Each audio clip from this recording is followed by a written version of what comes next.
Good morning, Spain. How lovely to have you with us once again here in our studio at Hard Rock Hotel Marbella. We have a lot of interesting topics to get through today. We're going to be looking at how to take control of your contract. Very important if you're long-term renting. We'll also be looking at maintaining our Britishness, but at the same time integrating when we're living abroad. We'll be talking about the benefits of figs. We'll be welcoming the Royal British Legion. We're going to be looking at simple morning routines. And are you a Mr. Man or a little miss? We'll be talking about that also in the program. And do you ever just do absolutely nothing? Well, apparently you should, because it's very good for us. All this and more coming up, including a new simplified Spanish recipe and a little travel in this week's Good Morning Spain. What we're going to start the program with this morning is a curious Spanish word, ya, and it means so many things. You've probably heard it. Yeah. Familiar with ya? Yeah. I know. Yeah. So one of them is ya. Yes, I've heard it. I know. And what other words do we have for ya already? I know that is like done already. Yeah. Done already. Enough. Now. Someone's talking. Yeah. Like enough. There's enough of that. Yeah, it's kind of like that's enough, isn't it? And that can be used in so many situations. So I've been doing that enough already. Yeah. Or have you eaten? Yeah. I did already. Or let's eat now. Comemos ya. Oh, right. It's like right away. Yeah. It's going to be right away. Yeah. Well, the shortened version of ya basta. Enough already. That's enough. It's like ya basta. You just say yeah. But it's funny times. I know even when I'm with work and things, like someone will say, "Did you receive it?" I say like yeah. And then I go, "You finished it?" "No, I just got it." It's like it's yeah. I get it. I understand it. It really comes in everything. It's one of those. I wouldn't be able to describe what the word, how you use the word, and I found that as well when I was first here. Like, what is this word? What does it mean? People are like, it's many things. I mean, in the dictionary or when I was at school, yeah, was already. Or since. That's what the language schools say. That's what they teach you. But it just is applied to everything. It's like until you're here and living in the country, there are so many words that you've learnt on paper, and then you just don't realise how they're used and how colloquial they become, really. Yeah. So yeah, really is good for anything. You got it? Yeah? Yeah. Make my day. So good morning. We're going to speak about healthy morning routines, okay? And there's 4 main sections with morning routines, but everyone has different amounts of time. Some people have like 10 minutes, some people have an hour. So please don't be overwhelmed with all these ideas. Just pick and choose what you can, because everyone's life is totally different. We should do something to nourish our soul. We should do something to move our body, something to focus on our mind, and something to fuel our cells. Okay, so if you even do something in any of those categories, you're doing quite well. So for example, when you wake up in the morning, you've been lying down, the most important thing is to do a big stretch. It's actually called pandiculation. It's like what animals do in the jungle. You go, it's like a big body on. And that's what helps the fascia and everything to move. And take a big deep breath in. And I always find it's good to tell yourself something positive in the morning before the thoughts start ruminating. You know, lying there, shall I flip into positive or negative? So I have positive affirmations that I say, like for example, today's going to be a great day. Something cool is going to happen to me today. Something you're really looking forward to. It's something I'm really looking forward to. So something to just kind of train your mind, and then you can do this routine in whatever order suits you, because some people, I know you like to journal in the morning, don't you? I do. Right? Yeah. So journaling and is you've been doing that over 1,000 and days. Journaling is a great way. So people like to journal, write down their thoughts, do a brain dump. Personally, I have a dog that needs to be walked, and if I don't walk him, if I don't walk him, there's no brain dumping going on. So I have to come down. So my first thing is I move my body first, but other people prefer to meditate first. So the order is not that important. Just I walk my dog, move the body. Always good. If you can, get your bare feet on the grass. Helps you to ground, if possible. Look at the sky, because the light from the sun actually helps to regulate your circadian rhythm. So that's what makes the body wake up, and it's really good for the vagus nerve. do some kind of movement. They've proven that, especially for women over 40, it's really important that we do some form of strength training. So that's like heavier weights, less reps if you can. Things like even body weight, press ups, lunges, some weights, but do whatever kind of floats your boat. I try and do a plank because that's yeah, really plank good. is great. Yeah. Or even like going to the gym or hiking. Do something that you enjoy. Yeah. Because if you enjoy it, you'll stick to it. I saw the other day on social media, but this family, how they try to build these things into their life. So, for example, she'd leave a kettlebell at the bottom of the stairs, and then when she goes upstairs, she takes the kettlebell up and puts it up. So it's maybe doing little things like but that you know, to just. you're right. But science has proven now, especially as we get older, that our body actually needs impact for the bone density. So running up and down the stairs is actually very good, not only for your cardiovascular health, but also for the fact that your bones need impact. Okay, so move the body, very important. Breathing. I'm big into the breathing, pranayama or some kind of breathing to get the oxygen in. Drinking water, hydrate your cells. Yep. Warm water, lemon juice, and if you can, take a little bit of Celtic salt, helps to put the electrolytes into the body, which is fantastic, yeah. Celtic salt, lemon and water, so then fueling your cells. Now, when it comes to focus in the mind, you can brain dump, you can journal. You could intentionally read something that's focusing your mind, like a positive thinking book, or maybe a spiritual book, or something that you want your mind to go on. You can use that in the focus your mind section. And then when it comes to fueling your cells, everybody has a different nutritional way of being. Some people don't like to eat breakfast in the morning, they intermittent fast, right? Personally, that's what I do. I don't be hungry in the morning, but by golly do I make up for it at lunchtime. Other people like to eat breakfast. So if you're going to eat something, make sure you fuel the cells with something good, like fruit or maybe a protein-based food. So four categories to remember. 1, nourish your soul. So for me, that's meditation. Create yourself. It could be prayer. It could be positive affirmations, something that's going to nourish your soul. Create a little space, a little altar in your house, light a candle, whatever does it for you. So nourish your soul, move your body, focus your mind, and fuel your cells. Wonderful. No mention of coffee, cigarettes, or screaming at the kids. So Not a one. this is a positive talk. This is a positive talk. No, it's good. Yeah, listen, people are addicted to coffee. Exactly, Yeah. but the thing is, I think if you do all those things Yeah. before you get to waking up the kids, it's a whole different story. And this is the Yes. thing. Sometimes just getting up earlier to prepare yourself before agree. you throw yourself agree. under 10, the bus 15 really minutes on helps. that clock when you're setting the clock makes a huge difference. And just to finish, sometimes a good morning routine is actually prepared the night before. Get your clothes ready, what you're going to wear. Yeah. Make sure that you actually turn your Wi-Fi off and you're going to sleep, turn your Wi-Fi off. So when you're sleeping, you're not in all those radioactive waves. Yeah. Put your phone away from you, not in your bedroom. Make sure your room is dark, you're sleeping in nice linen or cotton, and there isn't any lights like a digital clock. So you actually have dark because you agree. tend to sleep better, and then your morning is easier to get into a good routine. Fantastic. I always say don't pick up your phone first thing because Yes. then you've given yourself to 100%. somebody else because you're looking at That's a everybody good way of else's looking. You've already messages given and- yourself to 100%. somebody else. Yeah.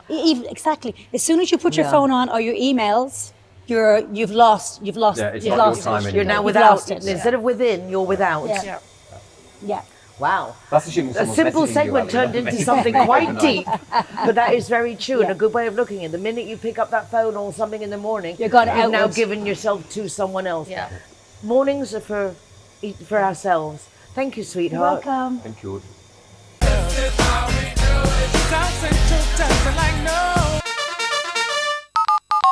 When you think of car or motorbike insurance, think Linea Directa. When you most need your insurance company, Linea Directa are there for you.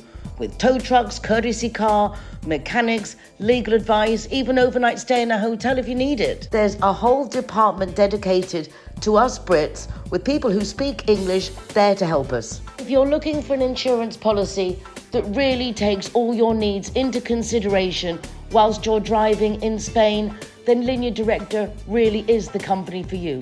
Why don't you give them a call? 952 14 78 34 or contact them online. Good morning, everyone. Today on our consumer affairs slot, we're going to be talking about renting out a property to live in Spain, some of the do's and don'ts and pitfalls that we've all experienced. But before we do that, a quick update on the EES. That's the new automatic entry system into Spain, where people from outside the EU have to register their fingerprints and have their photograph taken in order to enter. It was launched on October the 12th, and many of you have been travelling to Spain and perhaps haven't come across it. Well, the important message to get across is it's being staggered, the rollout. So many of the big airports in Spain now, including Barcelona, Alicante, Madrid and Malaga, are starting this process, but probably for only about 1 or 2 hours a day. So you could find it, you could not find it. And by April next year, it'll be fully rolled out. So that's the latest update on EES if you're visiting Spain, okay, as a tourist, not a resident.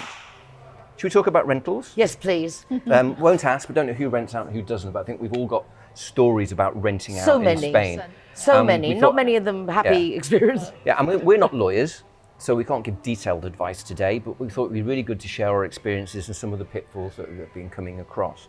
The first thing to say is if you found somewhere to rent in Spain, congratulations, because it's really hard at the moment. And because it's so difficult, unfortunately, quite a lot of malpractice and sort of skullduggery is still going on because people are desperate for properties. Right, so they can get away with it just because of the demand. Absolutely. So, I mean, my first piece of advice, I think, to kick off today, if you're looking for somewhere in Spain, it's in one of these hotspots like Barcelona, Mallorca, Malaga, wherever. Think about perhaps if you're moving for the first time, and Ali could probably agree with this, living perhaps not in the prime area, a little bit away from the coast, half an hour, 20 minutes, where there's a lot more available and rents are a lot cheaper for the first period until you get used to Spain. Because the worst thing you could do, and you can see this on social media all the time, is that people sign a rental contract before moving to Spain or think, is it a good idea? And I just never, ever recommend that. I don't know what you think. It's just such a sort of I think you bad need thing to do. see where you're going to be if humanly Definitely. possible. Yeah. I mean, if you're coming from the other side of the world, I can see that maybe doing it might be difficult, but you've got an agent, get somebody somehow Yeah. to look at it, because you can arrive and in fact the property's not even for rent. I mean, how many times have that- you they are heard real cases, that they're not double scare renting or stories. they're not even Yeah. up for rent, they've just some scam. Yeah, no, I think if the price looks too good, it probably is too good to be true. Yes. Because there's a lot of things on Facebook, particularly, that, this property's for rent, and then the person turns up and it, like you've just said, there's somebody already living in it, or the person that was offering it didn't even own it. So Yeah, you so do be have to really careful about that because it is a real problem. Please see the property first yourself or someone you trust very much. The next issue is that you get coming up on social media loads is paying a commission to the agent that's looking for you. Please don't, because it's That's like a standard illegal. as far as, right, Hannah, for most people, that would be... so Yeah. often Yeah, that's just- that the yeah. agent wants Yeah, commission. the commission so often. wants the first month that you as the renter pay. That's illegal in Yeah, Spain. it's not right. You're not right. So I appreciate how desperate you are, but try your best to avoid that if possible. It's okay paying a finder's fee to like an agent who finds you the property, but it's the owner of the property who has to pay the commission to Yeah. the agent, Yeah, and that's absolutely. the law. But it's curious, no one Okay. would know that, I would think, because it's standard practice, because I get a lot of queries, we get those kind of queries, Yeah. and it seems to be standard practice, and in my own experience, the same. Yeah, and I know there's very few properties, so sometimes you just have to take it, but you can actually complain to your local town hall, the consumer office in the town hall, or the famous Spanish complaint sheet, the Oca Reclamaciones, and go all that way. Perhaps okay? after you've done it so you can get your property, so you don't lose out. There is actually, the government says it wants to fine a company called Alques Seguro, which is a sort of very well organised rental property agency. And my impression, it's a very good company. But they want to fine them because they've replaced the idea with a commission by insisting that the renter buys like a package service from them, the support throughout the year, where they get access to discounts, they get an online platform. And surprise, it's roughly the same as a month's commission on a property. Right. And Alques Seguro claim very strongly that this is legitimate, that court rulings say they can do this, but the government is looking to perhaps fine them for this as well. So they're being quite strict, the government as well, everything. Well, it's nice to see there's some kind of movement to protect the consumer rights in this respect. Yeah. The other thing, now let's talk about contracts. How long should your contract be? Okay, there's lots of different things in the market for rentals, but the official main contract is if you take out a full-time rental contract on a home, it has to be for a minimum of 5 years, i.e. the landlord has to let you live in it for 5 years. Like 3 to 5 years, isn't it? Yeah, It's well, like the it's minimum. 5 years. It is the right, law. yes, you have the right to up to if 5 it's through years. a renting agency or through a thing, it can be 7 years, but it's a private contract. So you can keep, as long as you're there in minimum 6 months, you can keep renewing it every year, and the landlord has to be very reasonable with rent increases. And then after 5 years, it can be renewed for another 3 years. That's where your 3-year thing comes from. Oh, as well. I thought, no, maybe I was just thinking 3 to 5 years, but yeah, Yeah, and but then if it's a 5 company years. that rents it, then you got 5 to 7 years. That's right, correct. So that's probably most of you are on those kind of contracts, those that are renting around here. But because there's so few properties on the market, and because it can be quite hard to get tenants out in Spain if they become squatters or whatever, many landlords now are turning to what they call the short-term rental, which you hear about all the time, and particularly on the costas in Spain, where you move in September or October and they ask you to get out again in June or July, so it doesn't become a year. And that's a short-term contract, and that's not regulated really in Spain. That's just a private contract. And then they have those long-term rentals, but they do for 11 months. Well, that's what which are we're again talking about. Illegal because it's like really a long-term contract, but they're trying to make it a short-term one. So you do really. Yes, but lots of people read lots of landlords want the 11-month contract now because they get their property back guaranteed. They haven't got to go through this whole 5-year cycle, and also it often coincides with the summer where they can quadruple the rent. I mean, that happens a lot on the costas as well. Again, speak to a lawyer or somebody, because in theory, if you can show that 11-month is repeated, then it is a long-term rental and it will apply to your legal rights also. Over time. But speak to a lawyer, obviously. to Very check it. important, even if you're doing this 11-month rental, you're just renting a room, which also isn't part of the overall regulation for rentals in Spain, just renting rooms between you and the landlord. Get a contract in Spanish and get it properly translated into English. If you don't speak Spanish or whatever your language is. Yeah, you even take the I time speak to fluent do that. Spanish, and we were looking at a rental with my kids, and it had one side the Spanish and one side the English. The one that is valid is only the Spanish, and the English said completely, like exactly what you would want to hear, but in the Spanish it didn't. And I had to read it 3 or 4 times, and it's like, this doesn't say the same, and I couldn't believe it didn't say the same, so I was doubting my ability. So with that said, even if they give it to you in Spanish and English and it seems like a reputable company, check it. Yeah, and even if you think you can't afford it, I was in shock. if you're I gonna be couldn't spending believe it. 500 or 1,000 euros a month on rental, what is it spending a couple of hundred on a lawyer? Or if you've got a gestor you use, there's usually someone with a legal background, like a paralegal, who can help you to do that, or go to a charity or the Red Cross, who often have legal experts, and go through it with them. I know often they're in a hurry and things like that. One other point, couple more points as well, is about the deposit. Can they ask you for a year's deposit? Well, no, they can't. You have to leave legally a month of rent. That's the legal deposit, the minimum. And that very often, for most regions of Spain, has to be deposited with the regional government. So the landlord has to do that. Very often they don't. So you need to check that. Okay, so that goes with the regional government. It's like deposited, and then the landlord's able to ask for up to 2 months more rent, just 2 months. So it'll be 3 in total, 1 plus 2. But that doesn't have to be in cash. That could be a bank guarantee. So you could have it in the bank. And I rented an apartment once in Barcelona, and unfortunately the landlady was a little unscrupulous. Claimed that the microwave needed good cleaning, which is another good point. Please video when you go in. Make sure you've got an inventory. Don't have someone say, oh, well, I'll do the inventory in 3 weeks' time. Don't accept that. Please make sure you're getting an inventory and when you go in. But the landlady actually tried to get the aval back. It's called an aval in Spanish, the bank guarantee back from us. But our bank had made a mistake. It's a long time ago now, so I'm not blaming anyone. And they'd given it us by mistake. She was furious because she had a plan to get this guarantee back from us, because they often see it as an additional sort of income. I mean, getting deposits back in Spain is not easy. So I really would recommend you do lots of recording and things like that.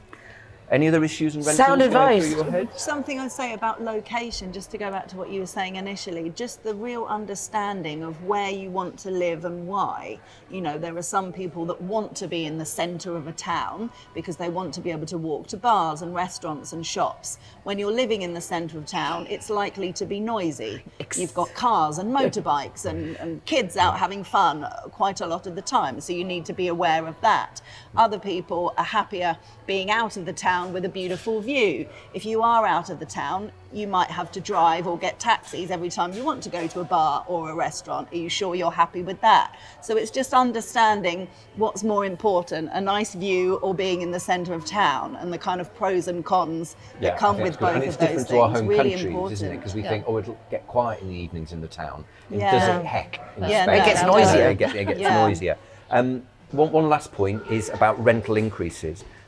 Got very good, it's a left-wing Spanish government, so it's very pro the renter, and they're very keen on controlling rents. There's lots of areas of Spain now that actually called stressed areas, where they're being really strict on controlling the rent. So landlords cannot put crazy prices up. If they do that to you, really look very carefully, consult a lawyer, consult a friend. And there's lots of restrictions on rental increases at the moment. And I think, like everything we always talk about on these slots, is just be aware. Yeah. You know, be aware. I mean, we've all got sort of instances. You know, I've had good landlords over the years, and I've had people that, you know, they've said in the old days, I've been introduced to an agent, and we've thought about, do we really want to pay the agent a whole month? And the landlord who's working the agent, sort of behind the net curtains in the other room, and said, if you want to come direct, you can just come direct. You know, and this is from a respectable lady who said she was married to a policewoman, a policeman. So there's lots of things out there. So let's just be careful. And I know it's really hard to find somewhere. And good luck. Good luck. Thank you so much. Good, yeah, good luck. Good luck with that.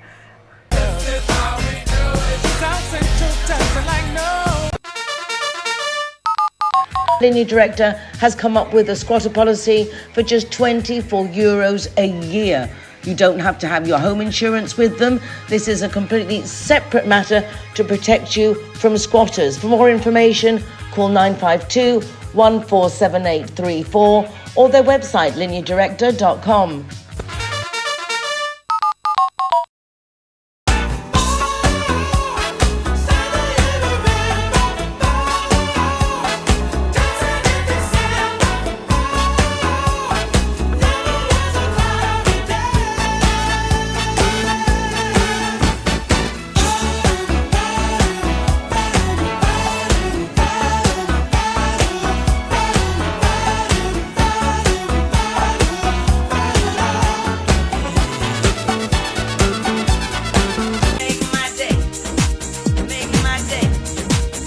And now let's join Chef Nick at the Good Morning Spain kitchen for another simplified, delicious Spanish recipe.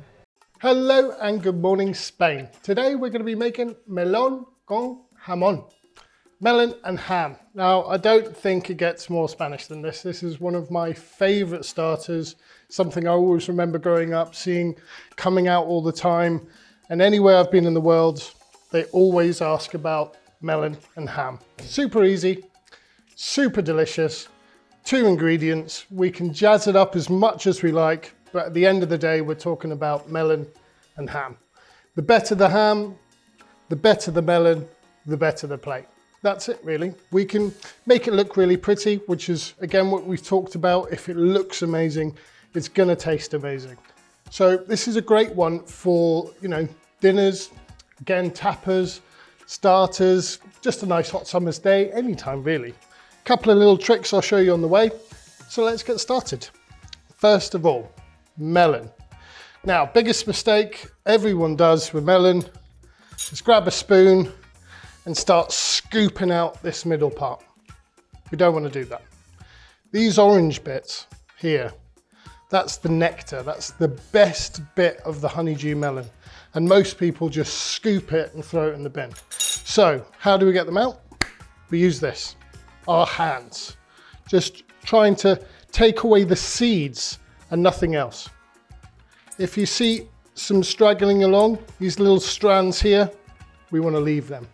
These are the best bits. These little strands that are holding on to the seeds, that's the best we're looking for. So using our fingers just to get all the seeds out, washed our hands thoroughly so there's no problems here. All the way out, get every seed you can. And that's it. Nice and clean. See any stragglers, take them away. That's all we need to do. We want these orange bits. These are the best bits of the melon. You don't want to scrape them away. And when you try them now, you'll think, oh, well, I always scrape that away, and I'll try it. And you'll think, Oh my God, I've been throwing away the best bit of the melon all the time. So we're going to top and tail. And now we want to go as close to the edge as we can, just following that skin round. I'm doing it in reverse so you guys can see better.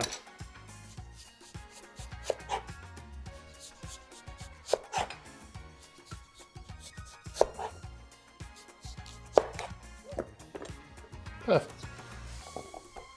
Lovely peeled melon. If you see any hard green bits, just take the knife, go around again. This is your opportunity just to make that melon look perfect. So we're going to cut in half, half again, half again, and then we're going to put to one side and slice in half. So half again, cut in half, and to one side.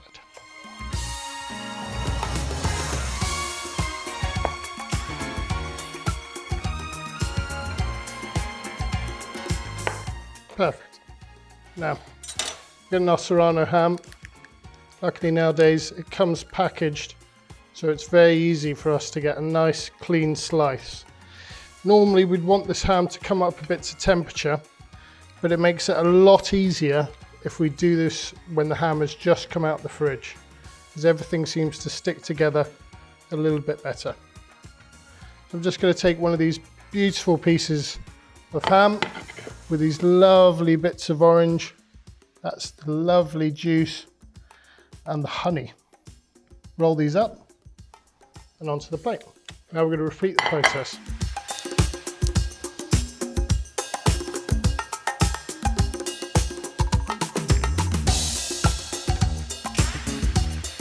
Again, this is something we could do ahead of time. We could roll all these up, put them on a plate, put them in the fridge. When people arrive, just take them out, give that ham a little bit of time to come up to temperature, and then away we go. So really, again, really fantastic start to this. I mean, so simple, but sometimes the simple things are the best. As we said, really good Serrano ham, really good melon, and you've got a fantastic dish. So just peeling these pieces of ham, wrapping them up.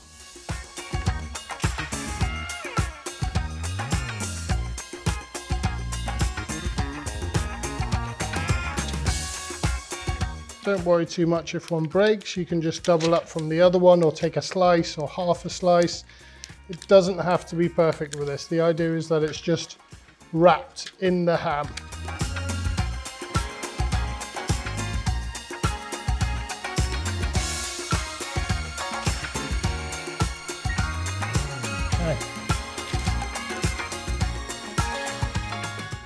Let's do some final touches. Now, this by itself is fantastic, but if we can add to it, make it look a little bit better, it's automatically going to taste better. So let's do it. So, little cherry tomato, always fantastic for colour. Just add it around the plate. Little sprigs of rocket. Again, just the colour difference on the plate instantly makes the plate look a lot better, a lot more alive. A few pine nuts just tossed around here. A couple of radishes just dotted over our cherries. Season that. Some chives dotted around. Some good olive oil again, just around the plate. Now I always like to use these sweet potato crisps the other day, just to garnish the plate. These are great because they keep in the cupboards, put them in a Tupperware, and they're there forever. So just going to decorate the plate with this. And again, it gives us a nice little crunch, something to break it up with. This is my melon and Serrano ham. Thank you very much, and good morning. Right, let's get into this. I mean, it doesn't need a lot of explaining. Straight down, nice cut. They are just best friends. That ham and the sweetness from the melon I mean, it's one of my favourite starters, as I said, and definitely for a reason. If you haven't made this one, you have to. Send us in your photos. Thank you very much, and good morning.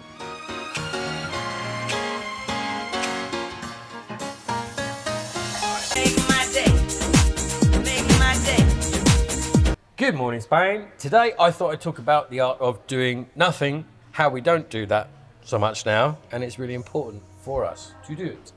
It feels awful doing nothing, like it's guilty. If I find myself doing nothing, Right. it's almost painful because you feel like you should be doing something. And even if like you're trying to rest, like when I went away to actually do nothing, and then I thought of going to visit the town and doing this, and it's like, but then I'll be doing something. So let's try and do nothing, and even that because you feel like you're wasting time. I don't know, but it's a hard one to get your head around. That comes up in the therapy room a lot, and it normally leads to that. Often comes from messages you've been given in childhood or in early adulthood that you're not you're not a productive citizen and a productive person. You're not okay unless you are being productive and doing something. And we're kind of conditioned as well nowadays into this.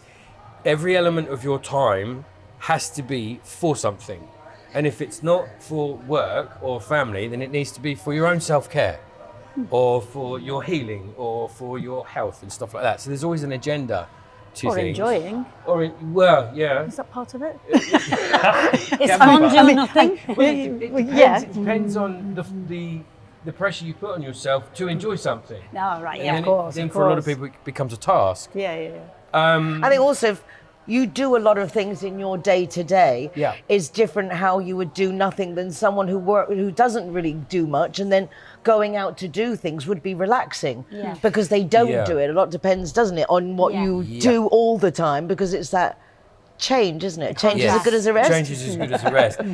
The other thing as well is we are bombarded with kind of experiences all the time, and too much stimuli, way more than we've ever been used to throughout the history of the human race. So, and we carry it around, in our phones, whatever, work emails, all of this stuff. So there's this constant on, and you could kind of view it as we tend to now collect experiences rather than process and integrate the experiences into our being. So we end up with very cluttered minds. And then we try to declutter. Because life is so fast, isn't it? It is so fast, yeah. And often then we try to declutter, or we do breath work, and we do yoga, we go to the gym, we pound it out, we do something. And again, you're still kind of not actually neurologically processing or integrating your lived experiences. So doing nothing comes down to how to do it. A walk with no headphones, no phone, no stimulus. Cycling is another one. Swimming, just sitting on the sofa. And it's not, now I'm going to do mindfulness, or now I'm going to do meditation. It is literally there doing nothing. Kind of going right back to basics. And there is something quite magical that happens in your brain. So you start to release endorphins and various other things. And the conscious mind kind of takes rest. And the hippocampus and a couple of other areas kick in, and they start to declutter and reorganize all of your experiences, and it creates space. And then often that's then when inspiration and creativity, answers to questions start bubbling up. Because you've given yourself space. Yeah. I had that this download. weekend. I just came back from Tarifa from the sand dunes, literally to go and do nothing. Very tempted to go check out the city, very tempting to go and see the ruins, and in the end we resisted it, played a lot of backgammon. But one morning, just sat outside doing nothing, trying to do nothing. And after about an hour of sitting there without realizing, I suddenly got clarity on things that I've been thinking about for 2 months, and I couldn't get head or tail of it, and it was just suddenly there. So I literally have just lived that, and I find it very difficult to stop. But the proof was there this weekend. It was like, I think it's that saying, isn't it? Like, you can't see the wood for the trees. Yeah. When you're so busy doing so much stuff, you can't get clarity because there's no space for the clarity to download into your consciousness. Completely. I mean, for me, I like to also just like get away for like 2-3 days. and not be with anybody, not speak to anybody. Yeah. And that also helps me just to like recollect and ground and like get back to being exactly. me Being again. in nature is a big one, isn't it? Just Yes, walking in yeah. nature, that really grounds you down. Yeah. And not putting Get the those pressure shoes on and to socks I on. must Yeah, and appreciate bare where I am feet. right now Again. or anything like that. It is just being in nature Yeah. with no other agenda. Not with your iPhone taking No, photos or exactly. listening Yeah, to something. Nothing, none of that. And there's some famous people from history, Einstein, Nietzsche, and a few others, used to schedule in idle time in the day. And it's where the answers to the problems started to come up from, or where they push forward their creativity. So it's Yeah. very much worthwhile doing. Coming back to what you said at the beginning, and I have this in the therapy room a lot, people don't like the silence because that's when the intrusive thoughts Oh, but start. also it can be noisy.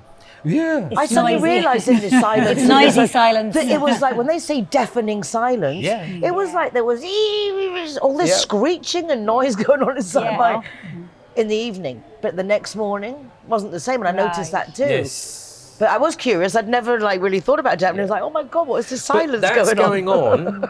But before you did the resting, that's going on inside your brain all the time. That chatter, you're just not aware of it. It's like a computer that's Yeah. just like, Yep, because it's just collecting. No wonder collecting, people are collecting. exhausted. So much Yes, going on, very isn't much it? so. But also the saying, an idle mind is the devil's playground. There's also that you have to, to watch your thoughts, because you can do nothing. But what's happening in that nothingness? Is it something positive, or is the nothingness bringing something that's making you think negative things? Yeah. So it's what I try and do with clients when they go on about this calm space, and then the chatter starts, the noise starts.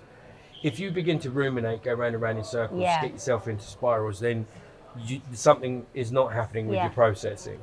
And you might want to look at that journal stuff.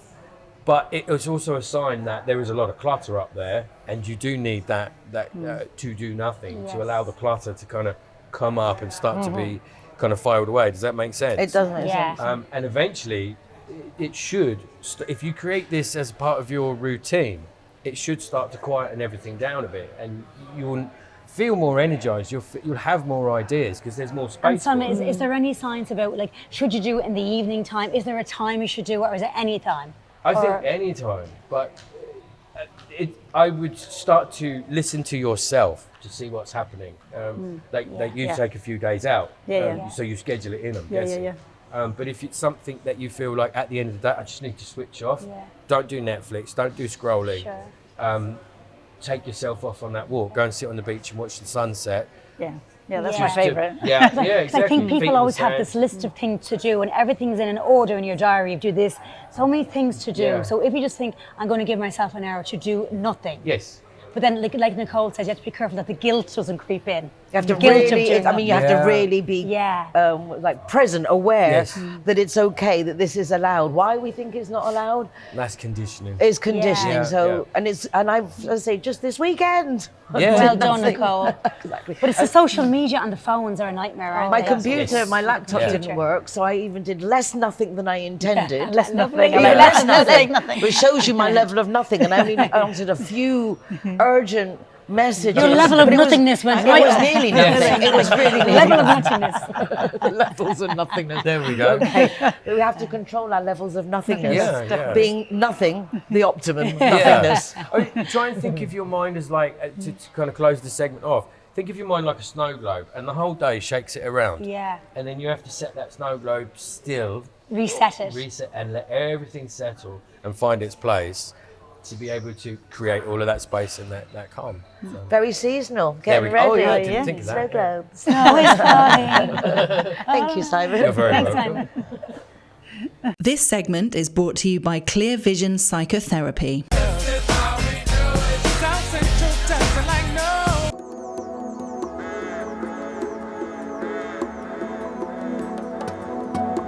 We've just talked about Tarifa, so let's take a look at this slender stretch of coast shaped by wind and water, located at Europe's southern tip, where the Mediterranean meets the Atlantic.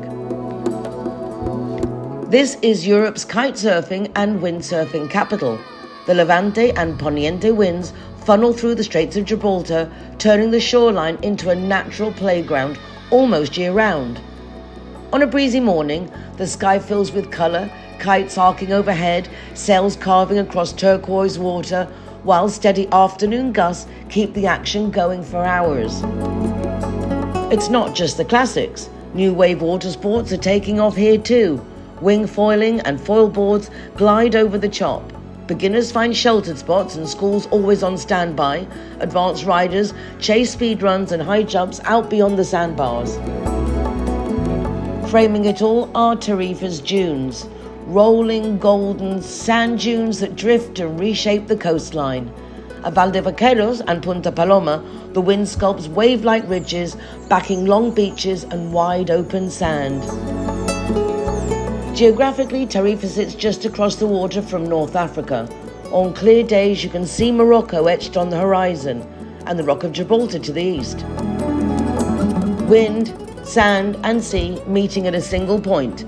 Tarifa is where the elements set the pace, and the day belongs to whoever brings a board or just wants to chill and watch the waves.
I have lived in Spain for over 40 years, but I start off every day with a cup of tea because I'm British. And many people ask me why I haven't changed nationality, but I'm British.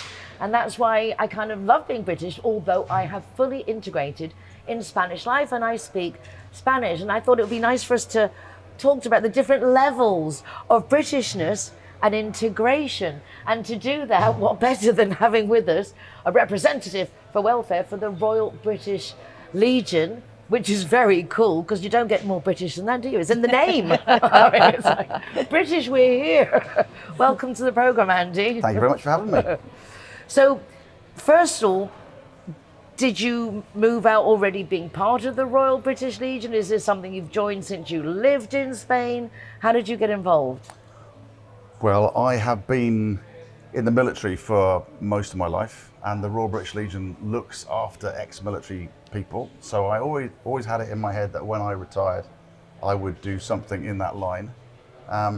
So I joined the British Legion on arrival in Spain. I've been here for 5 years. Welcome. So thank you. I still feel like a new kid on the block. But until 10 years he is, isn't he, girls? Yeah. Oh, right. Okay. Thank you. Still a newbie. So I'm still a baby. Yes. I'm very happy with that. So I pretty much joined on arrival, figuring that it would give me an immediate social circle.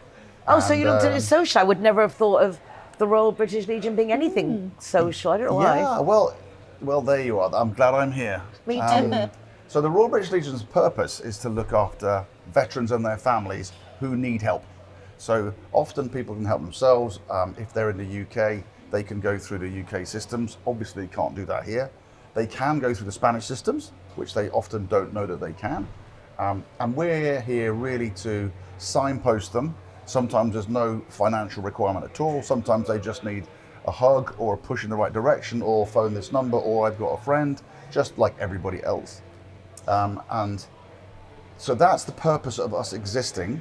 But in the theme of friendship, we are also a social group. So for example, in the south of Spain, in Andalusia, plus we've got 14 branches. That probably means we have a population of volunteers of about 1,500. Well, but some of them just come along for the social. So every branch will run a social event every week. In some of the places that are a little bit more remote, that is the centre of the British or even wider community in that village. That could be the centre of their social life by meeting in a cafe, and they might raise 10 euros a week. They might raise 100 euros a week. It doesn't really matter. But it's very integrated as well, because they will be connected to a restaurant or a bar normally because they need a meeting place. And then during the remembrance season of sort of October, November, if they are out there distributing poppies, then they have to get licenses from the Ayuntamiento. So they nearly always, eventually, quickly, slowly, it depends, but always eventually they have a contact in the local council. And then the local council often says, how can we support you? How can we make your life easier? Here's a few top tips. And then as you build relationships, then you can, lots of the things that you've already been talking about today become a lot easier because we have those connections. It's funny how many people, all the years I've been in Spain and working with television, it's always connect with your town hall. Ali, you're the same. Honey, you're the same. Connect with the town hall. We don't do it because maybe in England we wouldn't, you're just paying your taxes. But here, particularly the foreigners, we're so welcome. They want to help. And if you contact and connect with the town hall, as you say, they will support, they will help you, they'll offer you venues, they'll help you promote your events. Yes, they will. They've been, I couldn't sing the praises high enough of all of the different ones. The one that I deal with the most, obviously I'm going to praise the most, but we have a sausage machine of people coming out here, young and old, people who come out here to retire, people who've left the military, who've come out here for a new life. We were talking about this, the difference of coming to live in Spain and coming to live in the sun. And a lot of the real estate companies and the tour operators are saying to foreigners, come and live exactly your same life, but in the sun. This is what they're offering. And that isn't the case. No. This is pockets where that is the case, and we shouldn't be doing that either. But I'm amazed that now I'm aware of it, how many places just come and live your life, but in the sun. It's not, it's a different country. Everything is different, and we need to adapt to the country and integrate, keep that Britishness under control. Yeah, exactly. Yeah. So you do a lot of welfare. In fact, you're in charge of welfare with the British Legion, and I imagine that's with local charities as well. So it's not just with the town hall. You get in contact, you make contact with the local people. How does your integration work within, apart from like the local bar for meeting ups, or could that be improved? We have different levels. So again, going back to everybody needs a friend in the Ayuntamiento, they host an annual sort of charity workshop, which is really an opportunity to network. So the first time that I was invited to one of those, I met all sorts of people from different backgrounds, from different charities who had different focus. So some of them were concentrating on homeless people, some of them were focused on women's issues, some of them were focused on addiction. But between us, we obviously we're all networking like mad. So we have created a WhatsApp group. So the solution to everything, there's always the local people. So you can go to things like the health centres, the medical places. The British Lions are also very helpful because they've been here such a long time. If someone wanted to become part of the British Legion, do you have to have been a military person? Not at all, no. As I said earlier, the aim of the British Legion is to support veterans and their families. To be a member, anybody can be a member, any nationality, any background, anything at all. We've probably got 90% of our members are just members there for the social. And are they all British? No. We have people from all sorts of different countries. We tend to have people. We have quite a lot of Spanish people who get connected often because a bar or a restaurant is being used, or they see something in one of those venues that's selling poppies, and we try and have a Spanish information sheet. So if a Spanish person goes, "Why are they selling plastic flowers in my shop?" They go, "Oh, it's for people who might have lost a leg or have got mental health issues." And they nearly always go, "And how much do I put in the pot?" And we go, "It's contribution." Isn't it lovely that we still have poppy over here in Spain? See, some Britishness things are worth maintaining, because I think the representation of the poppy, and lest we forget, what we owe to those who are out to protect us. I think the Poppy Day is and the poppies is a lovely initiative.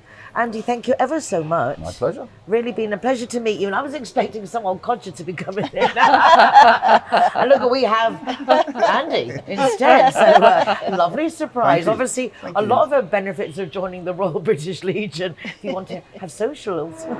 Looking forward to meeting you the next time. Excellent. Thank you so much. Pleasure.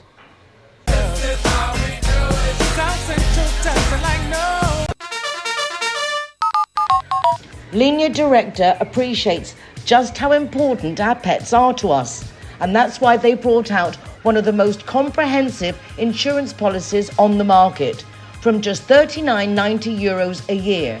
Give them a call on 952 147834 or from the website Linea.Directa.com.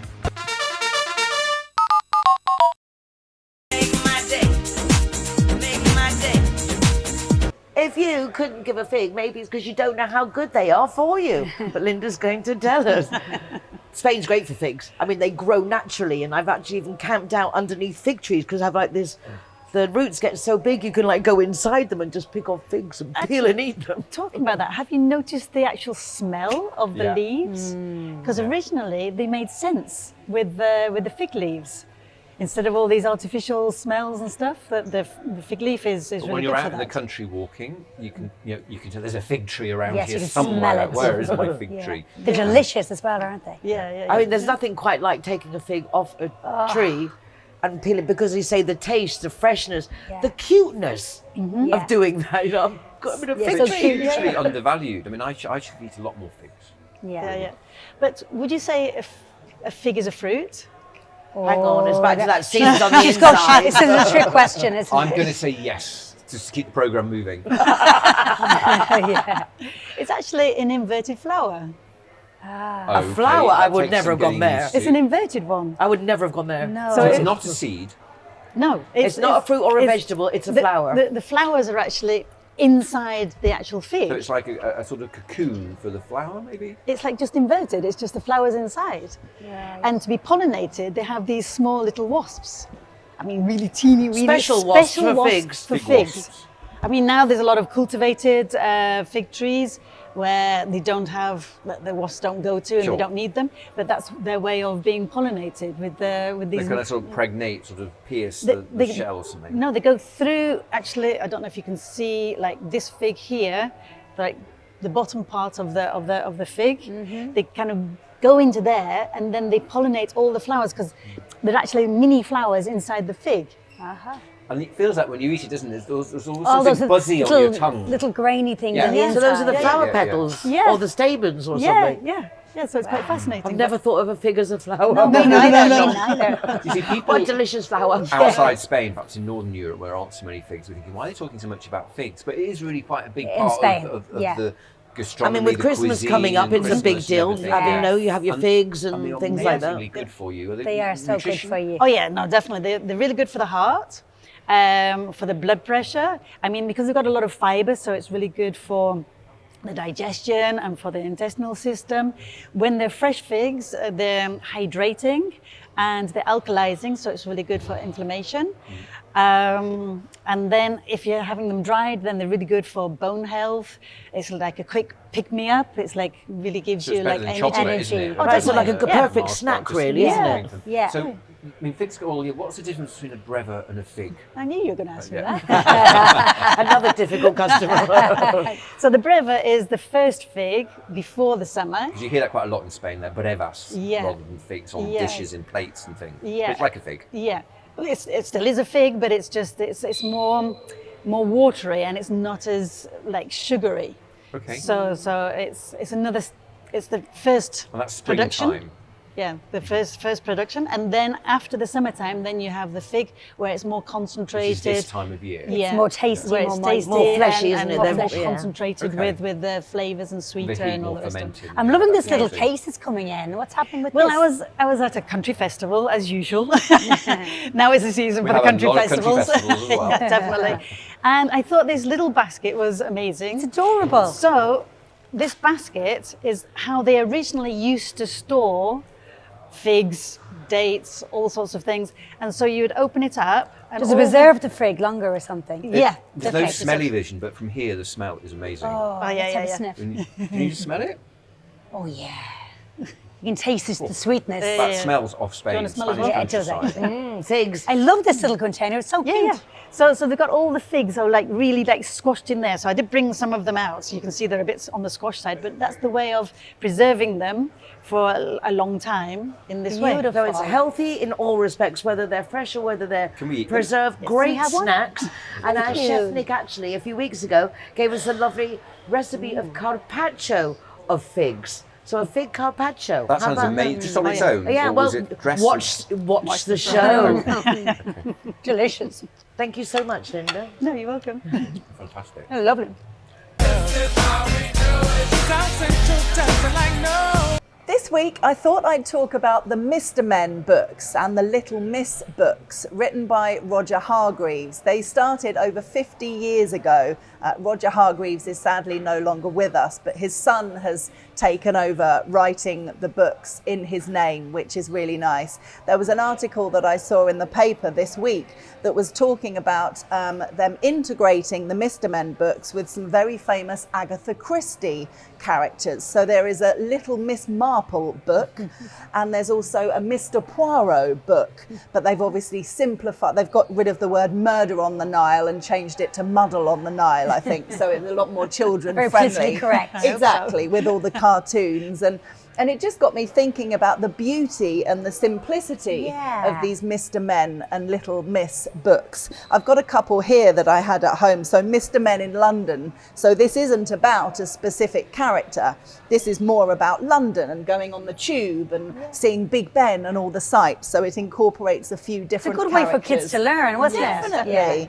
And then this one, Mr. Birthday. I don't remember that when I was growing up. But again, great as a little birthday Yeah, I think present. when they originally came out, each book was a different personality, and it was kind of like educational ways, wasn't it, to like get a moral across or a thing And it across was- by Mr. This and Mr. That. Or Little And Miss it's- Sunshine. Exactly. And it's perfect because it kind of proves the point that all children are different. Yes. And whatever personality your child kind of has, you can find a Mr. Men or a Little Miss character that's perfect And for to them. embrace that character. Yes, exactly. If they're naturally shy or I remember little Miss Mr. Sporty or Messy. Mr. Messy. I remember I Mr. identify Messy. with I I know know Miss too. Messy, but also with Miss Princess and also Miss Sunshine and also Mr. Happy. Was the Little Miss Naughty? Multi-personalities. Was the Little Miss There was a Naughty? Little Miss Little Naughty. Miss Naughty. Yeah. I think everyone on this sofa could relate to that one. But it's lovely, and I think they're always great drawings as well. Really simple, really nice picture books for kids with very simple stories. So a great thing for parents to share with their children. Great books to read at night. Get the kids interested in And stories. they're innocent, aren't they? There's an innocence about it. Definitely, nothing complicated, nothing bad happens. If you've got the Little Miss Messy or something, the child can relate because they always leave their clothes and their toys everywhere, and it's fun. It's cute. It's a nice, definitely. Exactly. Embrace your inner Mr. or Little Miss. Exactly, and it's nice for young children to feel like they're not the only one. They've that's been like this. identified, yeah. Exactly, that there's a book about someone just like them that's out there. Which And who is- are you? Well, I did have years ago, but as an adult, a Little Miss Sunshine T-shirt. Yeah, that's cute. Which is sweet. I remember when I was younger, there was a Mr. Bump character, he was blue with white bandages all around him because he was always Banging knocking into into things things. and I remember I could identify with him because I've always bruised very easily. And there was also a little Miss Clumsy. So between Little Miss Clumsy and Mr. Bump, I was kind of there as a child, but thankfully, touch wood, not so clumsy. Sorry. I still bruise easily, but I'm not as clumsy as an adult, thankfully. Sorry, But- I'm Little Miss Naughty. yes. I'm Little Miss Sunshine, so I don't mind. Are you, Linda? I think the sunshine one as well. Yeah. And the clumsy one I also remember. that Okay. one. A That Little was Miss cute. Travel, if there was one. If there was one, I don't Little know Miss if there was. Friendly. It's nice. I think we're all positive misses. Exactly. And Little which- Miss Positive. Yeah, Yes, which Little Miss Mr. or Positive. Little Miss are you? If you feel like dropping us a line and sharing which one you are, we'd love to hear from you. Yeah, Because we're all definitely. little Miss Inquisitives. Absolutely.